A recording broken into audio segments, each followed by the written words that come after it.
দেখিও কগুৰু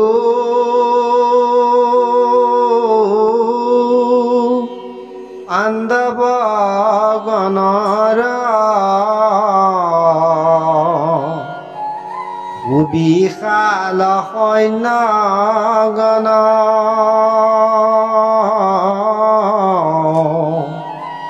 অৱধীৰ শিষ্য দ্ৰুপদৰ পুত্ৰে নিৰ্মিয়াছে বেহু যে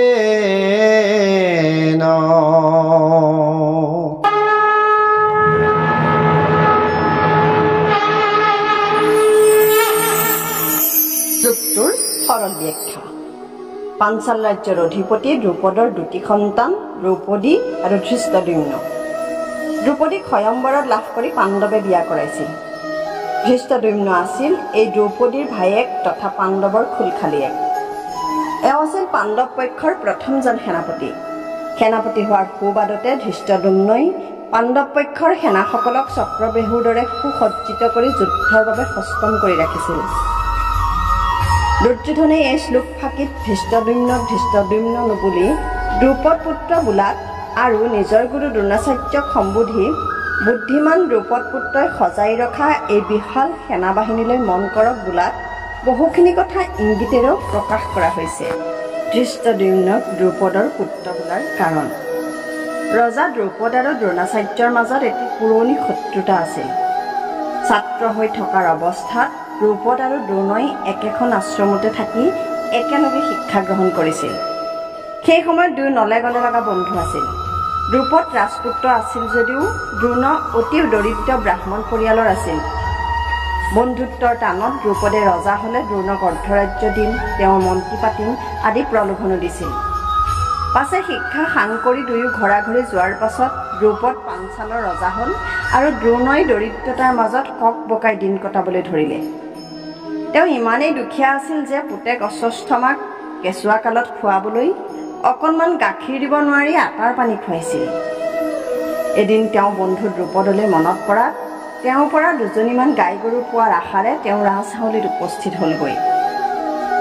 ৰজাৰ বন্ধু বোলাত চিপাহী চন্তৰীয়ে কোনোমতে তেওঁক ৰজাৰ ওচৰলৈ যাবলৈ বাট এৰি দিলে যদিও ৰজা দ্ৰুপদে দ্ৰোণক চিনিয়ে নোপোৱা হল আৰু ভিক্ষাৰী বুলি জ্ঞান কৰি তেওঁক বহুত অপমান কৰিলে। এই অপমানৰ পুতক তুলিবলৈ দ্ৰোণই কৌৰৱ আৰু পাণ্ডৱসকলক অস্ত্ৰ শিক্ষাৰে সুপ্ৰশিক্ষিত কৰিলে। গুৰু দক্ষিণা হিচাপে দ্ৰুপদ ৰজাক ধৰি আনিবলৈ আদেশ দিলে। শিষ্যসকলৰ সহায়ত এইদৰেই দ্ৰুপদ ৰজাক বন্দী কৰি আনি দ্ৰোণাচাৰ্যই অকথ্য মানসিক নিৰ্যাতন কৰি পূৰ্বৰ অপমানৰ পুতক তুলিলে। এই অপমানত ক্ষুব্ধ হৈ এইবাৰ ৰজা দ্ৰুপদে জাজ আৰু উপজাজ নামৰ দুটা যজ্ঞ ব্ৰাহ্মণসকলৰ দ্বাৰা কৰাই দ্ৰোণাচাৰ্যক হত্যা কৰিবৰ বাবে এটি পুত্ৰ কামনা কৰে। এওঁৱেই হৈছে ধৃষ্টদ্যুম্ন। গতিকে দ্ৰুপদ পুত্ৰ এই শব্দৰ দ্বাৰাই দুৰ্যোধনে দ্ৰোণাচাৰ্যক তেওঁ চিৰবৈৰী দ্ৰুপদৰ কথা মনত পেলাই দিব বিচাৰিছে। লগতে এই কথাও মনত পেলাই দিব বিচাৰিছে যে এই দ্ৰুপদ পুত্ৰই হৈছে তেওঁৰ মৃত্যুৰ কাৰণ, তেওঁ ঘোৰ শত্ৰু। গতিকে তেওঁৰ প্ৰতি দ্ৰোণাচাৰ্য সাৱধানে চলিব লাগিব। ধৃষ্টদ্যুম্নক ধীমতা বোলাৰ কাৰণ।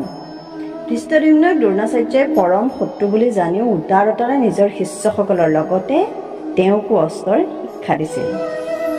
দুৰ্যোধনে প্ৰকাৰান্তৰে ক'ব খুজিছে যে এইটো দ্ৰোণাচাৰ্যৰ ডাঙৰ ভুল আছিল।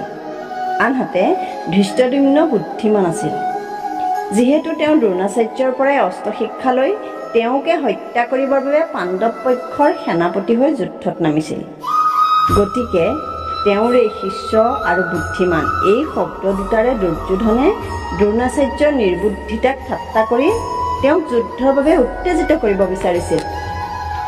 পাণ্ডৱ সেনাবাহিনীক বিশাল বোলাৰ কাৰণ। পাণ্ডৱৰ সৈন্যতকৈ কৌৰৱৰ সৈন্য বহুত বেছি আছিল। তথাপি পাণ্ডৱ সৈন্য বিশাল এইবাবে বোলা হৈছিল যাতে পাণ্ডৱৰ শক্তিক তুচ্ছ জ্ঞান কৰিলে নহয়। কৌৰৱে নিজৰ সৈন্যদলক মনৰ সাহস আৰু বল যোগাবলৈ হলে প্ৰতিপক্ষক শক্তিশালী বুলি ধৰি ল'বই লাগিব। ই ৰণকৌশলৰ কথা। দ্ৰোণাচাৰ্যই ইয়াৰ বাবে সাৱধান হ'ব লাগিব। ব্যৱহাৰিক জীৱনত প্ৰয়োগ। এই শ্লোকটোত ব্যৱহাৰিক জীৱনত প্ৰয়োগ কৰিব পৰা এনে কথা দেখুৱাব পৰা নাযাব। সেয়েহে ইয়াত আমি পূৰ্বে আলোচনা কৰা কথাৰ আঁত ধৰি দুটামান কথা আলোচনা কৰিম। শ্ৰীকৃষ্ণই অৰ্জুনৰ সৈতে কিয় যুদ্ধখন কৰালে? খুব চমুকৈ উত্তৰ দিবলৈ হ'লে ইয়াকে ক'ব পাৰি যে সেই সময়ত পৃথিৱীত কংস, জৰাসন্ধ, শিশুপাল, দন্তবক্ৰ আদি মহাপৰাক্ৰমী ৰজাসকল ইমানেই অত্যাচাৰী হৈ উঠিছিল যে সিহঁতৰ প্ৰতাপত থাকিব নোৱাৰি স্বয়ং পৃথিৱী মাতৃয়ে ব্ৰহ্মা, শিৱ আদি দেৱতাসকলৰ ওচৰ চাপিবলৈ বাধ্য হৈছিল। আৰু শিৱ আৰু ব্ৰহ্মায়ো একো উপায় দিব পৰা নাছিল। সেয়েহে হয়তো ভগৱানে ধৰাধামলৈ নামি অহাৰ আগতেই এই কুৰুক্ষেত্ৰ যুদ্ধৰ পৰিকল্পনা কৰিছিল। অৰ্থাৎ এনেকুৱা এটা বিশাল ধ্বংস সাধন নকৰিলে পৃথিৱীত পুনৰ ধৰ্ম সংস্থাপন কৰা সম্ভৱ হয়তো সেই সময়ত নহ'লহেঁতেন। আমি উল্লেখ কৰিছোঁৱেই যে কুৰু বাহিনীত যোগ দিয়া সৰহভাগ দেশেই আছিল শ্ৰীকৃষ্ণৰ শত্ৰু দেশ। এইখিনিয়ে হয়তো এই কুৰুক্ষেত্ৰ যুদ্ধৰ সামাজিক তথা ঐতিহাসিক তাৎপৰ্য। এইটোৱে কুৰুক্ষেত্ৰ যুদ্ধৰ মূল কাৰণ বুলিব পাৰি যদিও এই যুদ্ধখনৰ অন্তৰালত সামাজিক আৰু মনস্তাত্ত্বিকভাৱে বিশ্লেষণ কৰিব লগা বহুতো সূক্ষ্ম কথা লুকাই আছে। এইখিনি জানিবৰ বাবে আমি পাছৰ শ্লোকসমূহলৈ যাব লাগিব।